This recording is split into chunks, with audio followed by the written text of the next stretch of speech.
സംയുക്ത മഹല്ല് ജമാഅത്തിന്റെ ആഭിമുഖ്യത്തിൽ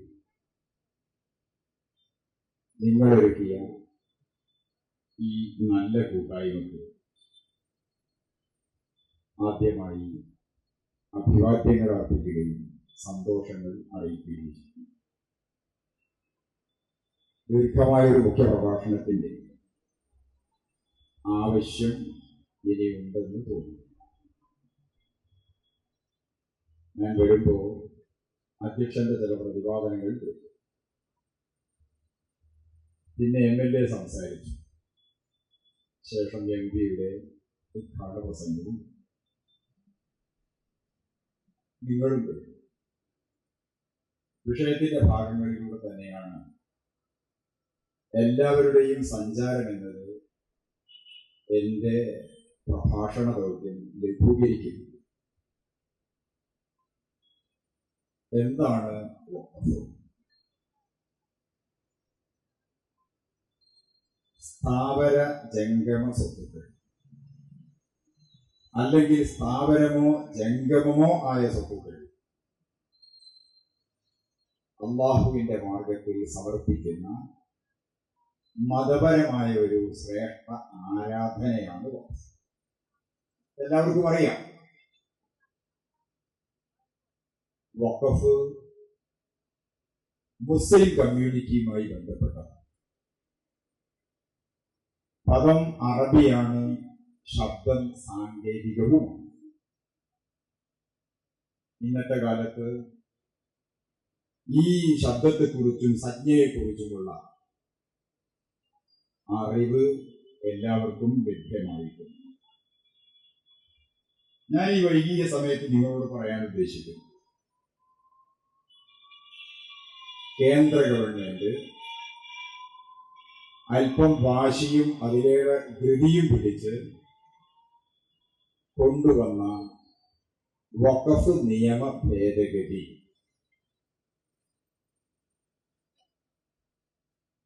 2014 മുതൽ വ്യക്തമായും അവർ നടത്തിക്കൊണ്ടിരിക്കുന്ന മുസ്ലിം വിരുദ്ധതയുടെ ഭാഗമാണ്.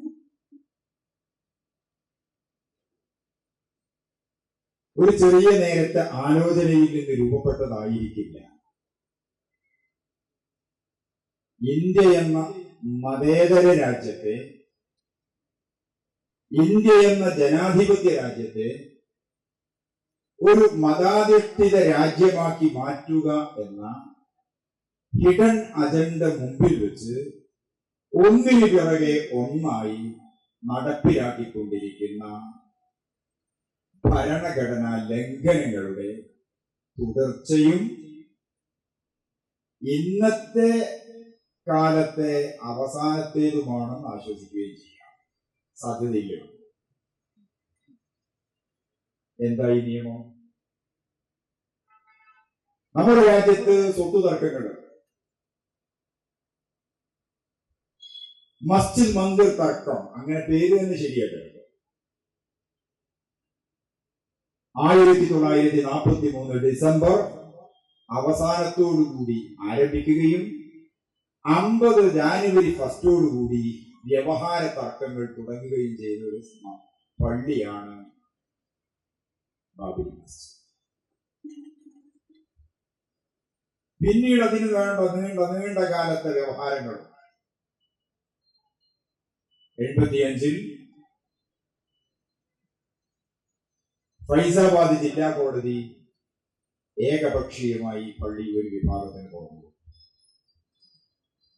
അതോടനുബന്ധിച്ച് ഒരുപാട് മൂവ്മെന്റുകൾ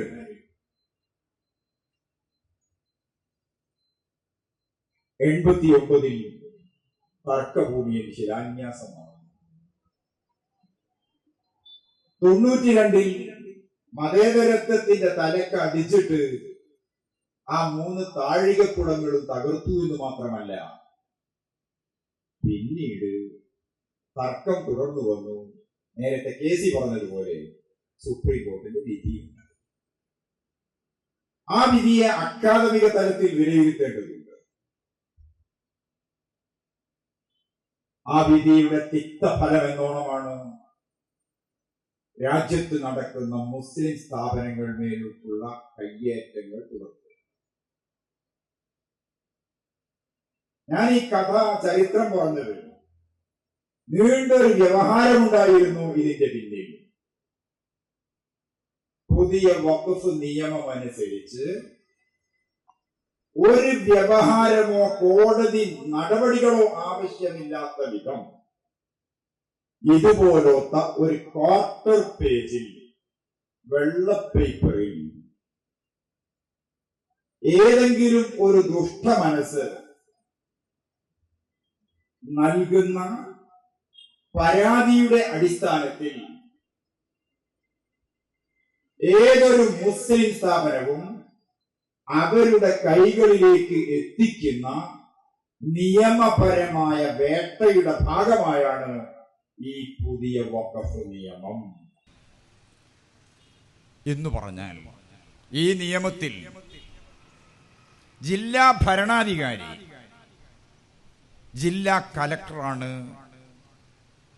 വിധി കൽപ്പിക്കേണ്ടുന്ന ഏക വ്യക്തി. അദ്ദേഹത്തിന്റെ മുമ്പിലേക്ക് ഒരു പേപ്പറിൽ പരാതി വന്നാൽ വളരെ വേഗം വിധി തീർപ്പുണ്ടാകും.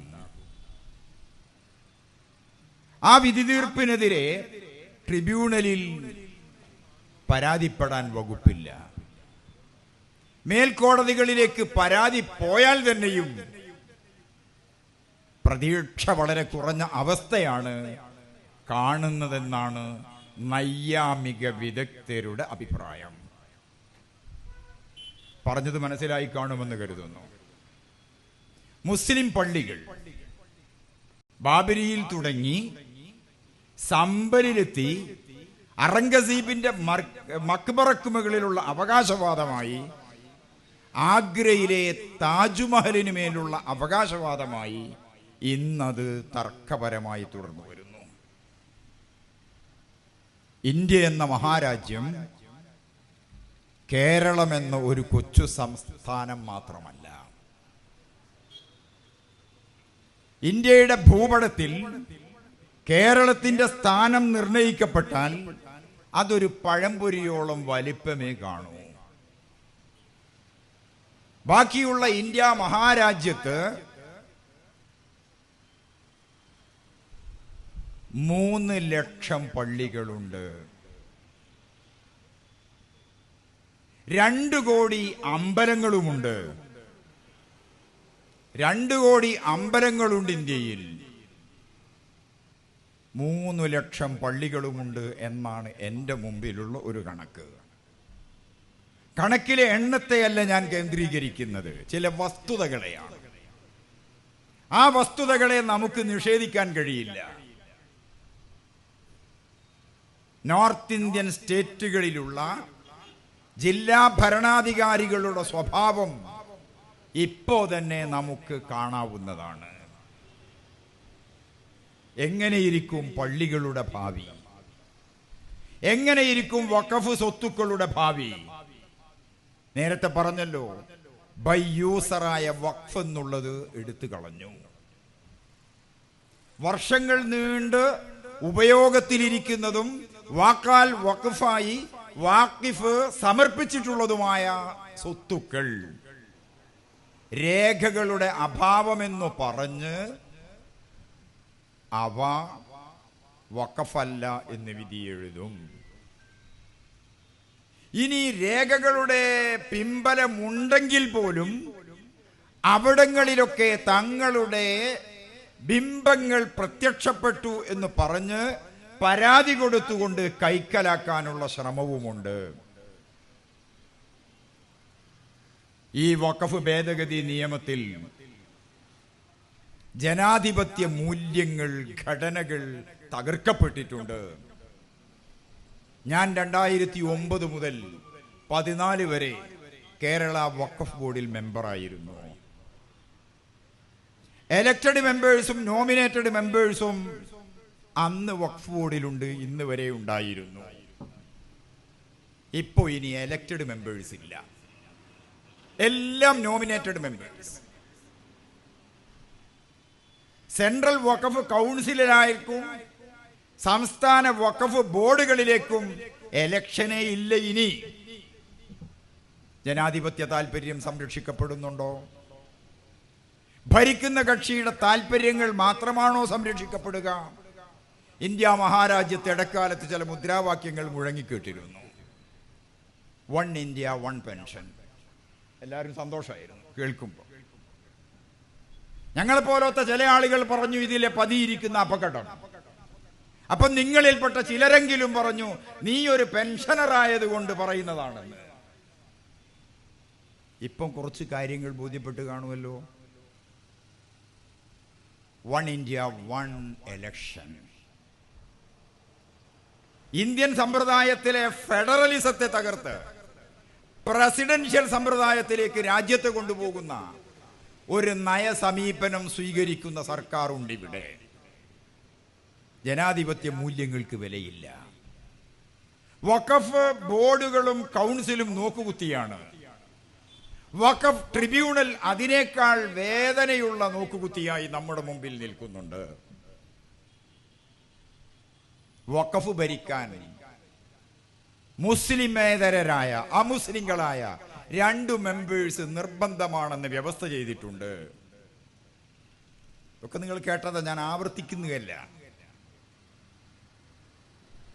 അതേ സ്ഥാനത്ത് മുസ്ലിങ്ങളല്ലാത്ത മതവിഭാഗങ്ങളുടെ മതസ്ഥാപനങ്ങളുടെ ഏകോപന വേദികളുടെ ഭരണസമിതിയിൽ മുസ്ലിങ്ങൾക്ക് പ്രാതിനിധ്യം എന്നത് പറയപ്പെട്ടിട്ടുമില്ല.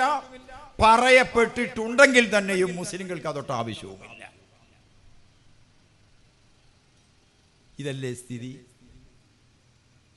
പിന്നെയും തീരുന്നില്ല. സിഇഒസ്, ചീഫ് എക്സിക്യൂട്ടീവ് ഓഫീസേഴ്സ്, അവര് മുസ്ലിങ്ങളായിക്കൊള്ളണമെന്നില്ലെന്ന് പറഞ്ഞാൽ കേരളത്തെയും തമിഴ്നാടിനെയും കർണാടകയെയും ദക്ഷിണേന്ത്യൻ സംസ്ഥാനങ്ങളെയും മാറ്റിവെച്ചാൽ മറ്റുള്ള സംസ്ഥാനങ്ങളിലെ വഖഫ് ബോർഡുകളിലെ സിഇഒസിന്റെ സ്ഥിതി എന്തായിരിക്കുമെന്ന് നമുക്ക് കൃത്യമായി കാണാൻ പറ്റുന്നത് തന്നെയാണ്. ഇത് നേരത്തെ ഞാൻ പറഞ്ഞല്ലോ, ഒരു തുടർച്ചയുടെ ഭാഗമാണ്. ആ തുടർച്ച മുസ്ലിം വിരുദ്ധതയുടെ തുടർച്ചയാണ്. ഇതിനെതിരെ പ്രതികരിക്കേണ്ടതുണ്ട്. നിങ്ങൾ ശ്രദ്ധിച്ചു എന്നറിയില്ല, കേസി പ്രസംഗം അവസാനിപ്പിക്കുമ്പോൾ പറഞ്ഞൊരു വാക്കുണ്ട്, നിങ്ങൾ നടത്തുന്ന സമാധാനപരമായ ഏത് പ്രതിഷേധത്തിനും അവിടെ തന്നെയാണ് ഞാനും അടിവരയിടുന്നത്. വികാരം കൊണ്ട്, അവിവേകം കൊണ്ട്, കേവല വിലാപം കൊണ്ട് ഇന്ത്യ മഹാരാജ്യത്ത്, കേരള സംസ്ഥാനത്ത് ഇവിടുത്തെ ജനങ്ങളുടെ പ്രശ്നങ്ങൾ പരിഹരിക്കാൻ കഴിയില്ല. പിന്നെന്തു വേണം? പരിഹാരം രാഷ്ട്രീയപരമാണ്. രാഷ്ട്രീയത്തിനപ്പുറത്തുള്ള തീവ്രവാദപരമായ നിലപാടുകളുണ്ടോ? മുസ്ലിങ്ങൾക്കതില്ല. ഉണ്ടെന്ന് ആരോപിക്കപ്പെടുന്നുണ്ടോ? ആ ആരോപണത്തിന്റെ മുനയൊടിക്കാൻ പോന്ന അതിശക്തമായ ബോധവൽക്കരണവും യാഥാർത്ഥ്യങ്ങളിലൂടെയുള്ള പടയോട്ടവും നടത്തിയിട്ട് ഈ കമ്മ്യൂണിറ്റി ഇന്ത്യ എന്ന മഹാ ആശയത്തെ അതിൻ്റെ സർവ ഉത്കൃഷ്ടതകളോടും പ്രൗഢിയോടും കൂടി നിലനിർത്താൻ പ്രതിജ്ഞാബദ്ധമായ പ്രവർത്തനങ്ങൾ നടത്തണം. ഈ വ്യത്യസ്ത മഹല്ല് ജമാഅത്തുകളുടെ നേതൃത്വത്തിൽ ഒരു കോർഡിനേഷൻ കമ്മിറ്റി നടത്തിയ ഈ സമ്മേളനത്തിൽ ആയിരങ്ങൾ പങ്കെടുത്ത് നിങ്ങൾ നടത്തിയ റാലിക്ക് ശേഷം നടക്കുന്ന ഈ പൊതു സംവാദത്തിൽ വിനീതമായി നിങ്ങളോട് അല്ല ലോകത്തോട് നമ്മുടെ നയനിലപാടുകൾ പറയുക എന്നത് മാത്രമേ ഞാൻ ഉദ്ദേശിക്കുന്നുള്ളൂ. ഇന്ത്യക്കൊരു ഭരണഘടനയുണ്ട്. അത് മഹത്തരമാണ്, അഭിമാനകരമാണ്. ആ അഭിമാനകരമായ ഭരണഘടനയുടെ 14 മുതൽ 29, 30 വരെയുള്ള അനുച്ഛേദങ്ങളിൽ, സെക്ഷനുകളിൽ KC 26 മാത്രം പറഞ്ഞിട്ടുണ്ട്. അതിലേറ്റവും പ്രധാനപ്പെട്ട ഒന്നാണ്. 14 മുതൽ തുടങ്ങുന്നു പൗരന്റെ സ്വാതന്ത്ര്യത്തെപ്പറ്റിയും സ്വാതന്ത്ര്യത്തെപ്പറ്റിയും.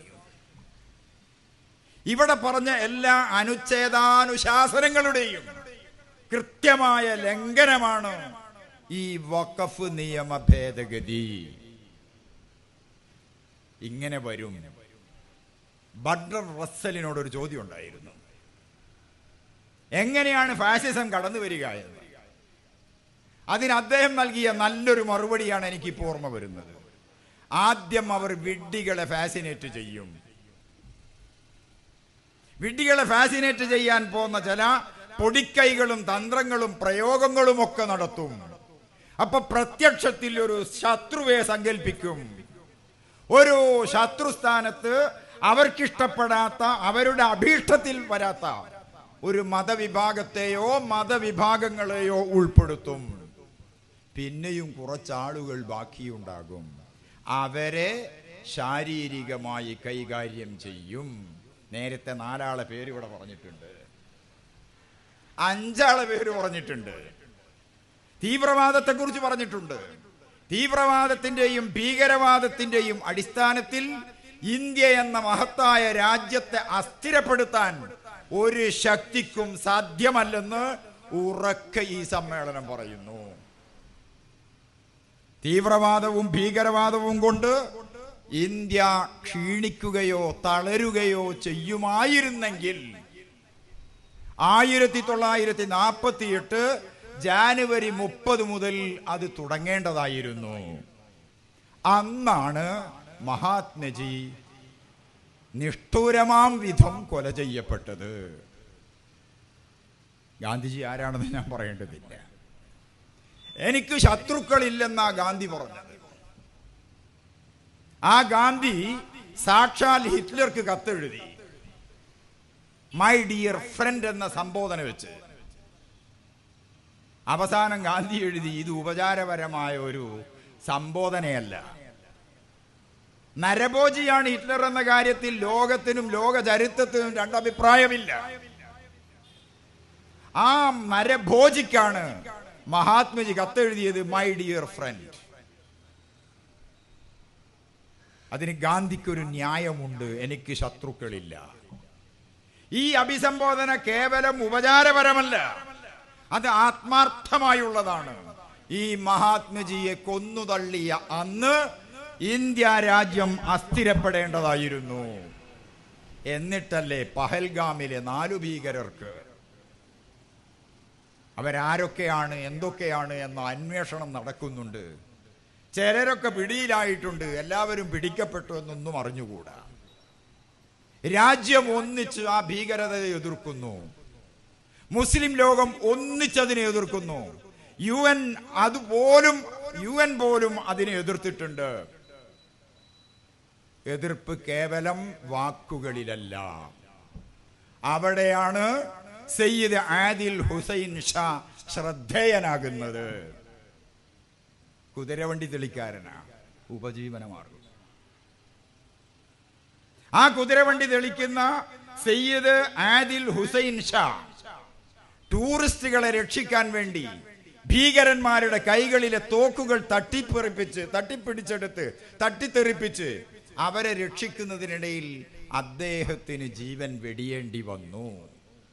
തല കറങ്ങി വീണ് മരിച്ചതല്ല, ഭീകരവാദികൾ വെടിവെച്ചു വന്നതാണ്. ഹുസൈൻ ഷാ മുസ്ലിമാണ്, സയ്യിദാണ്, സയ്യിദ് ആദിൽ ഹുസൈൻ ഷാ. പേരിൽ തന്നെ എല്ലാം ഉണ്ട്. ഭീകരത മതത്തിൻ്റെതാണെങ്കിൽ ആ ഭീകരവാദികളോടൊപ്പം നിന്നിട്ട് രാമചന്ദ്രന്റെ മകൾ ആരതിയെ സമീറും മുസാഫിറും കൂടി വെടിവെച്ച് കൊല്ലേണ്ടതായിരുന്നു. നേരത്തെ പറഞ്ഞല്ലോ, പേര് പറഞ്ഞില്ല കേസി. ആരതിയെയും കൂടി കൊല്ലേണ്ടതായിരുന്നു, രക്ഷിച്ചു. ഇതാണ് മനുഷ്യത്വം, ഇതാണ് മാനവികത, ഇതാണ് പരിശുദ്ധ ഇസ്ലാം പഠിപ്പിച്ച മതസൗഹാർദ്ദം, പരജീവികളോടുള്ള സ്നേഹം. ഇതിന് സമാനമായ ഒരു സംഭവം കോഴിക്കോട്ടുണ്ടായിരുന്നു, നിങ്ങൾ ഓർക്കുന്നുണ്ടാകും. അദ്ദേഹം കുതിരവണ്ടി തെളിക്കാരനാണെങ്കിൽ ഞാൻ പറയാൻ പോകുന്ന ആള് ഓട്ടോ റിക്ഷ ഡ്രൈവ് ചെയ്ത് കുടുംബം പുലർത്തുന്ന ആളായിരുന്നു. നൗഷാദ് മാൻഹോളിൽ കുടുങ്ങിയ അന്യ സംസ്ഥാനം എന്ന് പറയുന്നത് നമ്മുടെ സംസ്കാരത്തിന് പറ്റില്ല.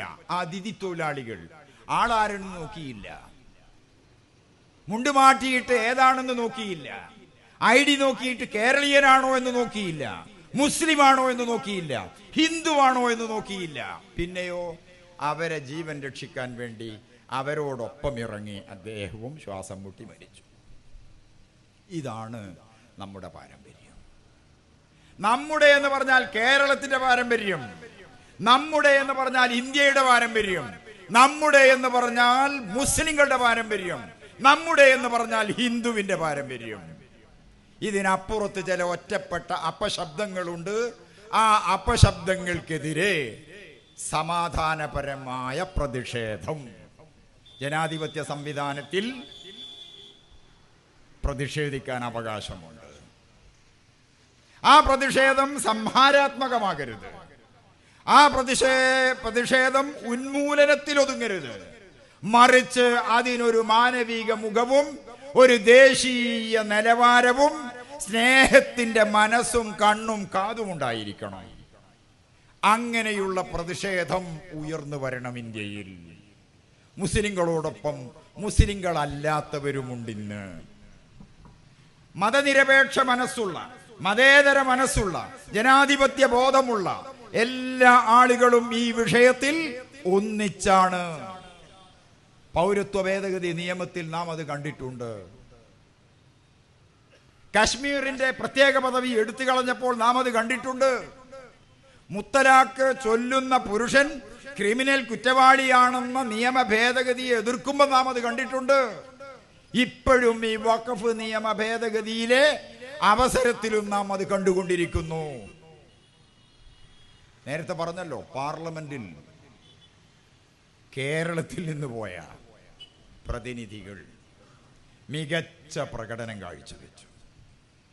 KC അതിലുണ്ട്, ബ്രിട്ടാസ് അതിലുണ്ട്, ET മുഹമ്മദ് ബഷീറുണ്ട്, മറ്റ് MP മാരുമുണ്ട്.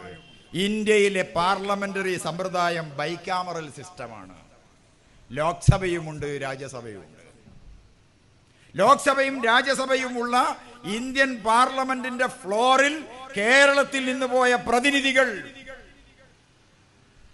മറ്റു സ്റ്റേറ്റുകളിൽ നിന്ന് വന്ന പ്രതിനിധികളും നന്നായി പടപൊരുതിയിട്ടുണ്ട്.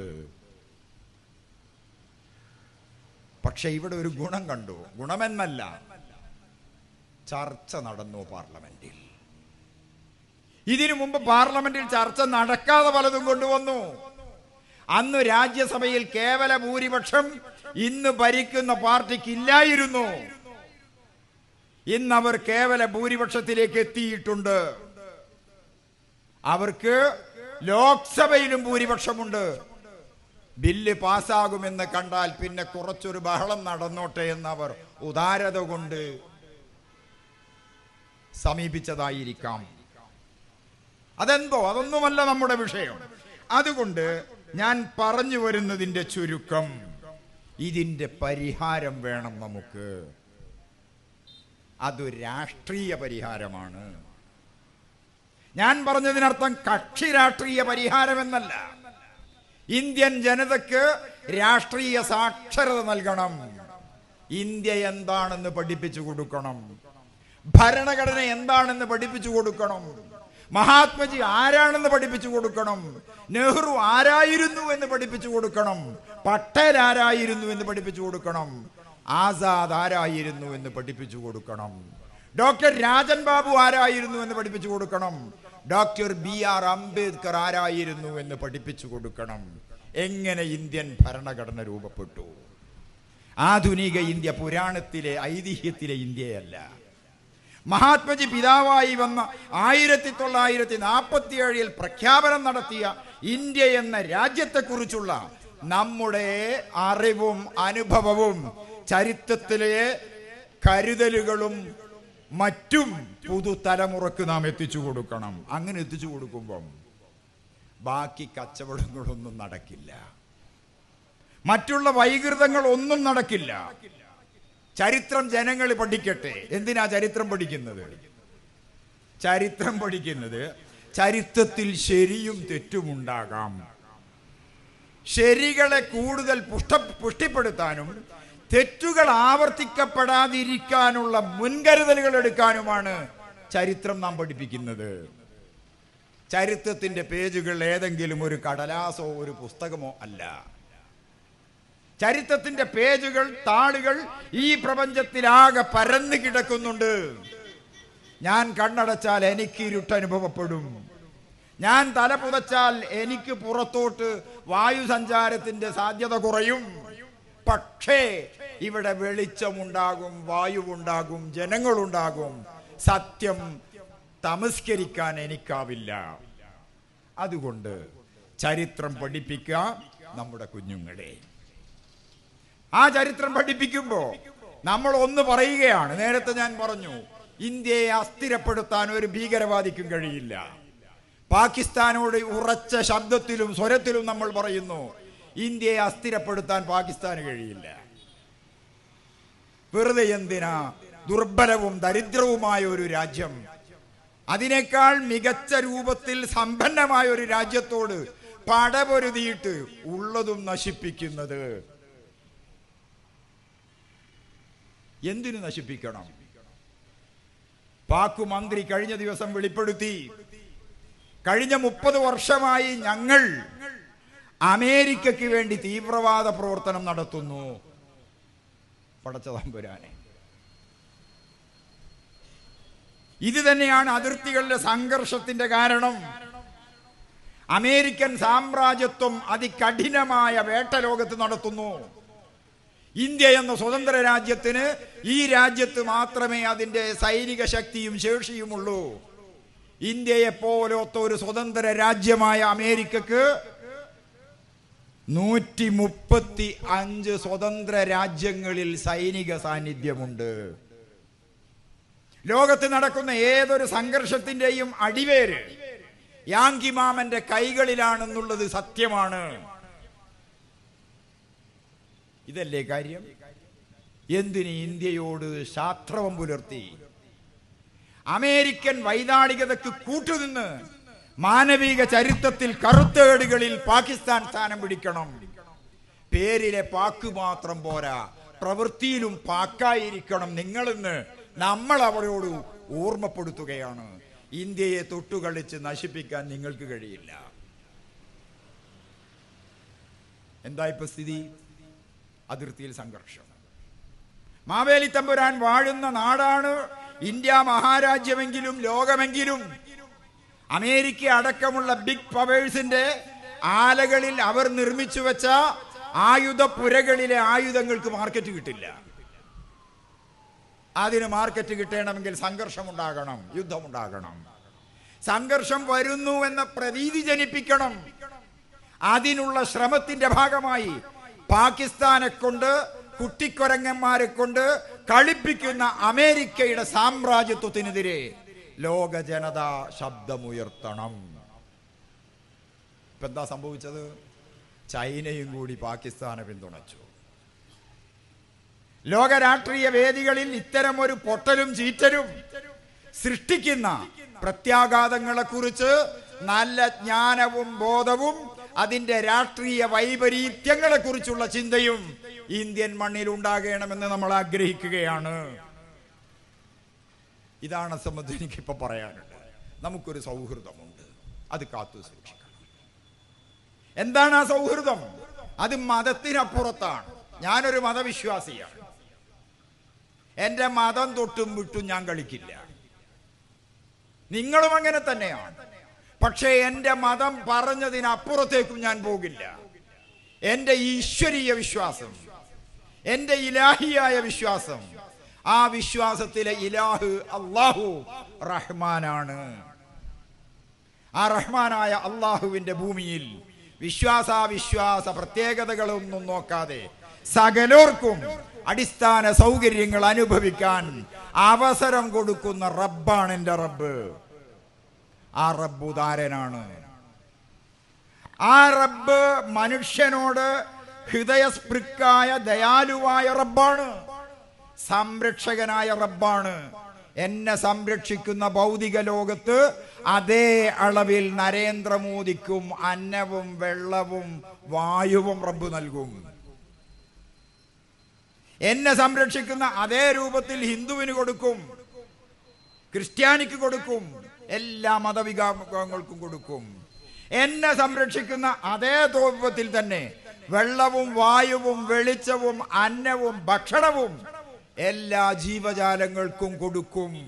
അങ്ങനെയുള്ള ഒരു റബ്ബിന്റെ പ്രത്യയശാസ്ത്രം എങ്ങനെയാണ് ഭീകരമാവുക? എങ്ങനെയാണ് തീവ്രവാദപരമാവുക? ചിന്തിക്കണം.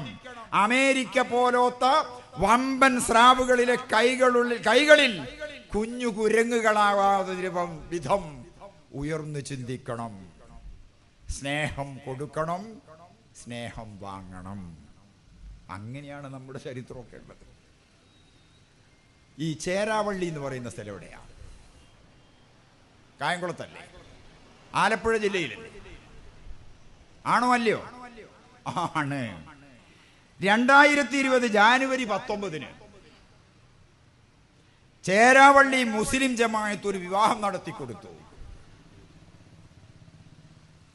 ഞാൻ പറഞ്ഞ സ്നേഹത്തിന്റെ മതത്തിന്റെ നിദർശനം, മുസ്ലിം സൗഭാത്രത്തിന്റെ കൃത്യവും ജീവിക്കുന്നതുമായ ഉദാഹരണം. നോക്കൂ നിങ്ങൾ, ആരുടെ വിവാഹം നടത്തിക്കൊടുത്തത്? അശോകന്റെയും ബിന്ദുവിന്റെയും മകൾ അഞ്ജുവിന്റെ കല്യാണം. അശോകൻ പേരുകൊണ്ട് ആരാന്ന് നിങ്ങൾക്ക് പിടികിട്ടും, ബിന്ദുമാരാണെന്ന് പിടികിട്ടും. അഞ്ജു എന്ന പേരിൽ നിന്നും അവരുടെ മകളാണെന്നത് കൊണ്ടും ഈ 3 പേരുടെയും മതചിന്ത ഏതാണെന്നും നിങ്ങൾക്ക് മനസ്സിലാക്കാനാകും. ഇവിടെയാണ് ഞാൻ നിങ്ങളോട് പറയുന്നത്, മരിച്ചുപോയ ഇവരുടെ മകൾ ഏകാഗിയായപ്പം ചേരാവള്ളി മുസ്ലിം ജമാഅത്ത് ഈ കൊച്ചിന്റെ വിവാഹം നടത്തിക്കൊടുത്തു. നീ മുസ്ലിമായാൽ ലവ് ജിഹാദൊക്കെ ഉണ്ടല്ലോ, നീ മുസ്ലിമായാൽ ഞങ്ങൾ വിവാഹം നടത്തി കൊടുക്കാമെന്നല്ല പറഞ്ഞത്. പിന്നെയോ അവരുടെ മതവിശ്വാസമനുസരിച്ച് 10 പവൻ സ്വർണവും ഡ്രസ്സും അന്നത്തെ വരന്റെയും വധുവിന്റെയും പാർട്ടികൾക്ക് ആവശ്യമായ ഭക്ഷണവും നൽകി വിവാഹത്തിന്റെ ക്ഷണക്കത്ത് മുതൽ എല്ലാറ്റിൻ്റെയും ഉത്തരവാദിത്വം വഹിച്ച് വിവാഹാനന്തരം പുതുജീവിതത്തിലേക്ക് പോകുന്ന ദമ്പതിമാർക്ക് 2 ലക്ഷം ബാങ്ക് നിക്ഷേപവും കൂടി കൊടുത്തിട്ടാണ് ചേരാവള്ളി മുസ്ലിം ജമാഅത്ത് വിവാഹം നടത്തിക്കൊടുത്തത്. എങ്ങനെയുണ്ട്? ഇതാണ് കേരളം. ലോകമാകെ ഇതിനെ പ്രശംസിച്ചിട്ടുണ്ട്. ഞാൻ മറ്റൊന്നു കൂടി പറയാം. നമ്മുടെ കൂട്ടത്തിൽ ആളുകൾ മരിച്ചാൽ നമ്മുടെ മഹാന്മാരായ നേതാക്കൾ അവരുടെ മയ്യത്ത് നിസ്കാരത്തിന് വേണ്ടി അഭ്യർത്ഥന പുറപ്പെടുവിക്കാറുണ്ട്. മക്കളും കുടുംബവും അതും ചെയ്യാറുണ്ട്. അതേ സമയത്ത് മലപ്പുറം ജില്ല, മലപ്പുറം എന്ന് കേൾക്കുമ്പോൾ നിങ്ങൾ ആരും പേടിക്കേണ്ട. മലപ്പുറം ജില്ലയിലെ കാളികാവിനടുത്ത് സുബൈദ എന്നൊരു സഹോദരി മരിച്ചപ്പോ മയ്യത്ത് നിസ്കാരത്തിന്റെ ഒരു അഭ്യർത്ഥന. അതിലൊരു പുതുമയുണ്ട്. എന്റെ ഉമ്മ മരിച്ചിട്ടുണ്ട്, നിങ്ങളെല്ലാവരും മയ്യത്ത് നിസ്കരിക്കണം, ഉമ്മക്ക് വേണ്ടി ദുആ നടത്തണം എന്ന് ശ്രീധരൻ. പുതുമയുണ്ടോ? എന്റെ ഉമ്മ മരിച്ചു, മയ്യത്ത് നിസ്കരിക്കണമെന്ന് അലി അബ്ദുള്ള. ഒരു പുതുമയും അതിലില്ല. അത് സർവ്വസാധാരണമായി നടക്കുന്നത്. എന്താ ശ്രീധരൻ ഇങ്ങനെ ഒരു അഭ്യർത്ഥന പുറപ്പെടുവിക്കാൻ കാര്യം? ശ്രീധരന്റെ അച്ഛൻ നേരത്തെ മരിച്ചുപോയി, അമ്മ ചക്കിയും മരിച്ചു. ശ്രീധരന് 2 സഹോദരിമാരുണ്ട്, രമണിയും ലീലയും. അടുത്ത വീട്ടിലെ അസീസാജിയുടെ ഭാര്യ സുബൈദ എന്നവർ കൊച്ചുകുട്ടിയായ ശ്രീധരനെ ഒക്കത്തെടുത്ത് രമണിയുടെയും ലീലയുടെയും കയ്യും പിടിച്ച് ചക്കിയുടെ വീട്ടിൽ നിന്ന് സ്വന്തം വീട്ടിൽ കൊണ്ടുവന്ന് അവരുടെ 3 മക്കളോടൊപ്പം വളർത്തി. ലവ് ജിഹാദ്, മതപരിവർത്തനം, ഗർവാപ്പസി ഒക്കെ കേൾക്കുന്ന നാട്ടിലായത്. ആരോപണങ്ങൾ നിരർത്ഥകങ്ങളാണെന്നും നാം മനുഷ്യരാണെന്നും ഒരിക്കൽ കൂടെ ഉറക്കെ തെളിയിച്ച സംഭവങ്ങളിൽ ഒന്നു മാത്രമേ ഞാൻ പറയുന്നുള്ളൂ. ഈ 3 കുഞ്ഞുങ്ങളും വലുതായി. ഇവരുടെ മക്കൾ വൈകിട്ട് ഖുർആൻ ഓതും. ശ്രീധരനും രമണിയും ലീലയും അവരുടെ മതഗ്രന്ഥങ്ങളും പാരായണം ചെയ്യും. വിവാഹപ്രായമെത്തിയപ്പം ഹൈന്ദവ മതാചാരപ്രകാരം 3 ആളിനെയും കല്യാണം കഴിച്ചു കൊടുത്തു. 3 ആൾക്കും വിവാഹം. ശ്രീധരൻ ആണായതുകൊണ്ട് ശ്രീധരന് വിദേശത്ത് ഒമാനിൽ ജോലിയും കൊടുത്തു. ആ ഒമാനിൽ നിന്നാണ് ശ്രീധരൻ എൻ്റെ ഉമ്മയ്ക്ക് നിങ്ങൾ മയ്യത്ത് നിസ്കരിക്കണമെന്ന അഭ്യർത്ഥന പുറപ്പെടുവിച്ചത്. എങ്ങനെയുണ്ട്? ഇതാണ് സ്ഥിതി. ഇത് രണ്ടും ഞാൻ പറഞ്ഞത് ഒരു വൺ സൈഡായി പോയി എന്ന് നിങ്ങൾക്ക് തോന്നുന്നുവെങ്കിൽ ഒറ്റൊന്നുകൂടി വേറെ ഞാൻ പറയാം. തൃശ്ശൂർ ജില്ല വേറെ ഉണ്ട് കേട്ടോ, ഒരുപാടെണ്ണുണ്ട് എൻ്റെ അടുത്ത്, എൻ്റെ ശേഖരത്തിൽ. നമ്മളൊക്കെ പത്രം വായിക്കുന്നവരാണല്ലോ. പുതിയകാവ് ഖത്തീബ് ഷംസുദ്ദീൻ വഹബി എന്ന ആൾ 7/1/2021 ഫേസ്ബുക്കിലിട്ട ഒരു സംഭവമാണ് ഞാൻ പറയുന്നത്.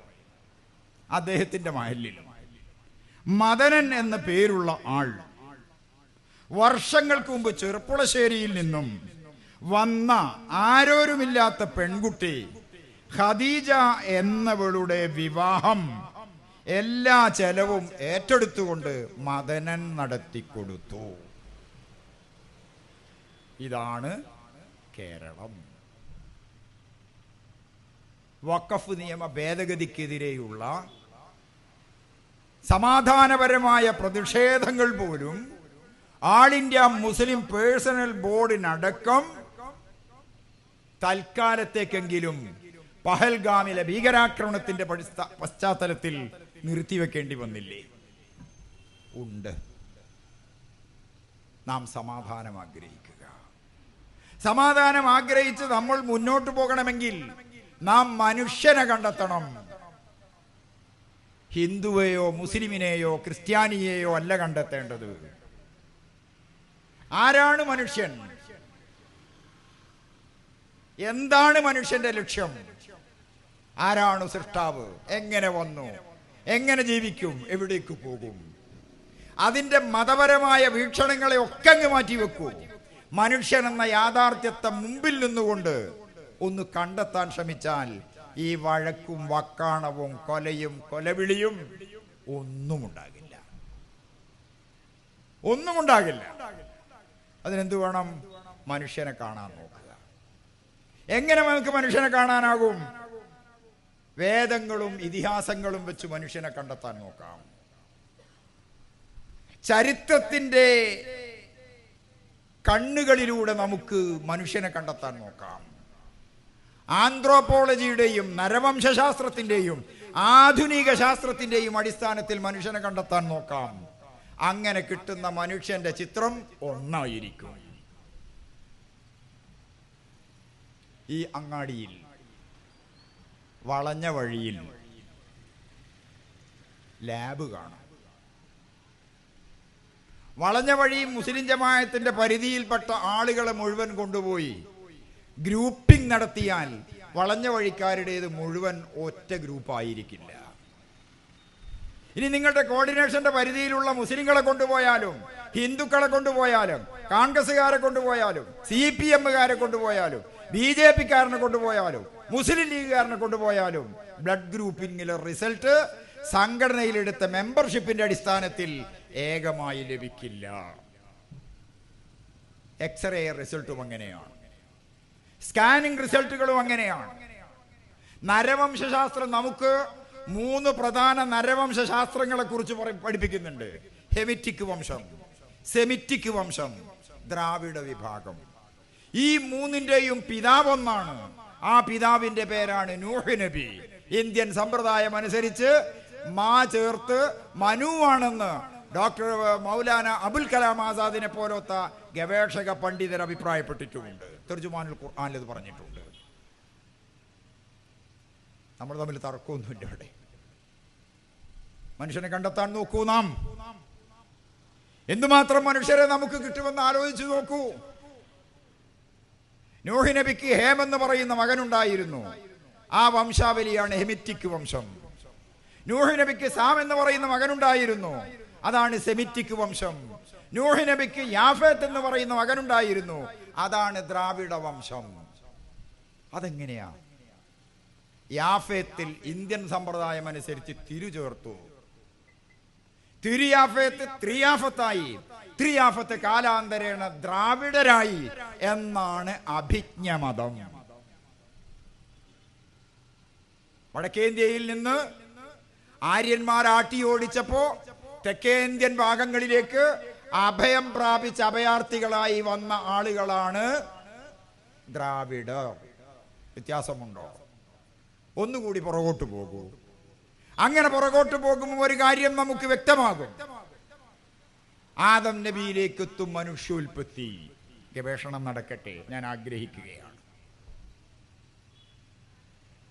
ആന്ത്രോപോളജി, അനാട്ടമിയിലെ മനുഷ്യൻ, ആന്ത്രോപോളജിയിലെ മനുഷ്യൻ, ആത്മീയതയിലെ മനുഷ്യൻ, ശാസ്ത്രത്തിലെ മനുഷ്യൻ. ഇനി ചരിത്രത്തിലേതും കൂടി പറഞ്ഞ് നമുക്ക് അവസാനിപ്പിക്കാം. നിങ്ങൾ യൂഫ്രട്ടീസ് ടൈഗ്രീസ് നദീതട സംസ്കാരത്തെ കുറിച്ച് കേട്ടിട്ടുണ്ട്. നൈൽ നദീതട സംസ്കാരങ്ങളെ കുറിച്ച് കേട്ടിട്ടുണ്ട്. നമ്മുടെ ഉണ്ടായിരുന്ന സപ്ത സിന്ധുവിലെ സൈന്ധവ സംസ്കാരത്തെ കുറിച്ച് കേട്ടിട്ടുണ്ട്. ഈ മൂന്ന് സംസ്കാരങ്ങളെയും നട്ടുവളർത്തിയ കരങ്ങളും ഊർജം പകർന്ന പിതാക്കളും ഒന്നാണെന്ന് ചരിത്രം നമ്മോട് പറയുന്നുണ്ട്. അങ്ങനെ പറയുന്നുണ്ട്. ഇതാണ് ശരിയെങ്കിൽ ബൈബിൾ ഉൽപ്പത്തി പുസ്തകം ഹേമിനെ, ഷാമിനെ, യാഫത്തിനെ കുറിച്ച് പറയുന്നുണ്ട്. ഇന്ത്യൻ ഇതിഹാസങ്ങൾ പറയുന്നുണ്ട്. വിശുദ്ധ ഖുർആനും പറയുന്നുണ്ട്. എന്തിന് നമ്മൾ കലഹിക്കണം? ഇനി നമുക്ക് പാടിക്കൂടെ? എന്ത് ഇന്നു തൊട്ടിനിയില്ല നമ്മളിൽ ഭിന്നവർഗീയ ചിന്തകൾ എന്ന് തുടങ്ങുന്ന കവിവാക്യം നമുക്ക് ഉരുവിട്ടുകൂടെ? മതവിശ്വാസങ്ങളൊന്നും ആരും പരിത്യജിക്കണമെന്നല്ല. ഏകോപനമാണ് വേണ്ടത്, ഏകീകരണമല്ല. അധ്യക്ഷ പ്രസംഗത്തിൽ ഒരു വാക്ക് ഞാൻ ഓർക്കുന്നു, ഏകശിലാത്മകം. അതല്ല, ഏകീകരണം വേണം. ആ ഏകീകരണം സാധ്യമാക്കുന്ന ശാസ്ത്രീയ രാഷ്ട്രീയത്തിന്റെ പേരാണ് സെക്യുലറിസം. സെക്യുലറിസം എന്ന് പറഞ്ഞാൽ ഇന്ത്യൻ സെക്യുലറിസം മതനിഷേധമല്ല. രാജ്യത്തിന് ഏകമായ മതമില്ല, എല്ലാ മതങ്ങളുടെയും സാരാംശത്തെ ഉൾക്കൊള്ളുന്നു. ഇന്ത്യയിൽ അംഗീകരിക്കപ്പെട്ട 7 മതങ്ങളുണ്ട്. ആ 7 മതങ്ങളും ഇനി വന്നു ചേരുന്ന മതങ്ങളുണ്ടെങ്കിൽ ആ മതങ്ങളെയും ഇന്ത്യ സ്വീകരിക്കും. ആ സെക്യുലർ മനസ്സ് നമുക്കുണ്ടാവട്ടെ. ജനാധിപത്യം എന്ന് പറഞ്ഞാൽ ഭൂരിപക്ഷ ഹിതമല്ലെന്ന് ഡോക്ടർ BR അംബേദ്കർ നിരീക്ഷിച്ചിട്ടുണ്ട്. അദ്ദേഹത്തിന്റെ പഠനങ്ങൾ, അദ്ദേഹത്തിന്റെ രചനകൾ, അദ്ദേഹത്തിന്റെ എഴുത്തുകൾ, അദ്ദേഹത്തിന്റെ ഗവേഷണങ്ങൾ, അദ്ദേഹത്തിന്റെ നൈയാമിക കരുതലുകൾ വളരെ ശ്രേഷ്ഠമാണ്. ഗാന്ധിജി പറഞ്ഞിട്ടുണ്ട്, എപ്പോഴാ സ്വാതന്ത്ര്യം പൂർണ്ണമാവുക? അഭിമാനത്തോടുകൂടി ഇന്ത്യൻ ജനതയ്ക്ക് തലയുയർത്തി നിൽക്കാൻ കഴിയുന്ന അവസരം. ആ അവസരം നഷ്ടപ്പെടുത്തിക്കൊള്ളുക. മെല്ലെ മെല്ലെ തീറ്റ കിട്ടി, ഉറങ്ങി, ഭുജിച്ച് അങ്ങനെ ജീവിതം കഴിച്ചാൽ പോരാ. ആത്മാഭിമാനം നഷ്ടപ്പെടാതെയുള്ള മനുഷ്യന്റെ അവകാശം, ജീവിക്കാനുള്ള അവകാശം, ആ അവകാശം സംരക്ഷിക്കപ്പെടണം. അതിനുവേണ്ടിയാണ് പൂർവികരായ ആളുകൾ ജീവൻ നൽകി നമ്മുടെ രാജ്യത്തിന് സ്വാതന്ത്ര്യം നേടിത്തന്നത്. ആ കിട്ടിയ സ്വാതന്ത്ര്യത്തെ സംരക്ഷിക്കാനാണ് ഇന്ത്യ എന്ന മഹത്തായ രാജ്യത്തിന്റെ ഭരണഘടന ജനാധിപത്യത്തിന് പ്രമുഖ സ്ഥാനം നൽകിയത്. ആ ജനാധിപത്യ സംവിധാനത്തെ പുഷ്ടിപ്പെടുത്താൻ മതപരമായ ജനകീയമായ ഏകോപനം വേണമെന്നതുകൊണ്ടും ഏകോപനം വേണമെന്നതുകൊണ്ട് അവിടെയാണ് മതനിരപേക്ഷതയുടെ അടിസ്ഥാനത്തിൽ മൂല്യവത്തായ ഒരു ഭരണ സംവിധാനം നമുക്കുണ്ടായത്. പക്ഷേ ഇന്ത്യയിൽ ഒരു കാര്യം സംഭവിച്ചു. വീണ്ടുപോയെങ്കിൽ ഞാൻ നിർത്തുകയാണ്. ഇന്ത്യയിൽ ഒരു അപകടം പറ്റിയിട്ടുണ്ട്. ജനാധിപത്യ സംവിധാനത്തിൽ ഒരിക്കലും ന്യൂനപക്ഷം ഭൂരിപക്ഷം എന്ന വിവേചനം പാടില്ല. ആളുകളുടെ എണ്ണം നോക്കിയല്ല, ഏതൊരു പൗരനും കിട്ടേണ്ടുന്ന അവകാശം ആ രാജ്യത്തെ പൗരന്മാരാണെന്നതിന്റെ അടിസ്ഥാനത്തിലാണ് കൊടുക്കേണ്ടത്. ഇന്ത്യൻ പൗരത്വ നിയമം ഭേദഗതി ചെയ്തിട്ടുണ്ട്, നിങ്ങൾക്കറിയാം. CAയും NRCയും ഒക്കെ അതിന്റെ കുതൂഹലങ്ങൾ. കോവിഡ് ആ കുതൂഹലങ്ങൾക്ക് ഒരു തൽക്കാലം ഒരു അറുതി വരുത്തിയിരുന്നു എന്നതും നേര്. ഭീകരാക്രമണം, വഖഫ് നിയമ ഭേദഗതി പ്രതിഷേധങ്ങൾക്ക് താൽക്കാലികമായ ഒരു ശമനം വരുത്തിയതുപോലെ തോന്നുന്നു നോർത്ത് ഇന്ത്യൻ സ്റ്റേറ്റുകളിൽ. അവിടേക്ക് എന്താ നടക്കുന്നത്? ഇതിന്റെ പേരിൽ പശുഹത്യ പോലെ മുസ്ലിം സ്ഥാപനങ്ങൾ, മുസ്ലിം വ്യക്തികൾ, അവരുടെ സംരംഭങ്ങൾ തിരഞ്ഞു പിടിച്ചു നശിപ്പിക്കുകയാണ്. ബുൾഡോസർ രാജ് എന്ന് നേരത്തെ എല്ലാവരോ പറഞ്ഞിട്ടുണ്ട്. ഇനി ബുൾഡോസർ രാജ് വേണ്ട പള്ളി പിടിക്കാൻ. ഞാൻ നേരത്തെ പറഞ്ഞ ഒരു തുണ്ടം കടലാസു മതി. ഈ രൂപത്തിൽ അപകടകരമായ ഒരവസ്ഥയിലൂടെ രാജ്യം നീങ്ങിക്കൊണ്ടിരിക്കുമ്പോൾ ജനാധിപത്യത്തിലും മതേതരത്വത്തിലും സ്നേഹ സൗഹാർദ്ദങ്ങളിലും ദേശീയ ഐക്യത്തിലും അഭിന്നതയിലും അഖണ്ഡതയിലും വിശ്വാസം പുലർത്തേണ്ടുന്ന ഇന്ത്യൻ പൗരന്മാർ മുഴുവൻ ഉണർന്നെഴുന്നേറ്റ് രാഷ്ട്രീയ സാക്ഷരതയോടുകൂടി ഈ രാജ്യത്തിന്റെ സംരക്ഷണത്തിന് വേണ്ടി ജനകീയമായ മേഖലകളിൽ അനുവദനീയമായ രൂപേണ സമാധാനപരമായി പ്രവർത്തിക്കണം. വിധ്വംസക പ്രവർത്തനങ്ങൾ ഒന്നും നേടിത്തരില്ല. കശ്മീരിൽ തീവ്രവാദമുള്ള കാലത്ത് അവിടെ നിറഞ്ഞൊഴുകിയിരുന്നത് രക്തപ്പുഴകളാണ്. പഞ്ചാബിൽ സിഖുഗ്രവാദമുള്ള കാലത്ത് നെൽവയലുകളിലും ഗോതമ്പ് പാടങ്ങളിലും വിളഞ്ഞിരുന്നത് കബന്ധങ്ങളായിരുന്നെങ്കിൽ അതൊന്നും നമുക്ക് ചേർന്നതല്ല. ഇനി തീവ്രവാദികളെ പിടിച്ചുകെട്ടാൻ സർക്കാർ സ്പോൺസേഡ് അല്ലെങ്കിൽ വളരെ വേഗം സാധിക്കുമെന്നതും സത്യമാണ്.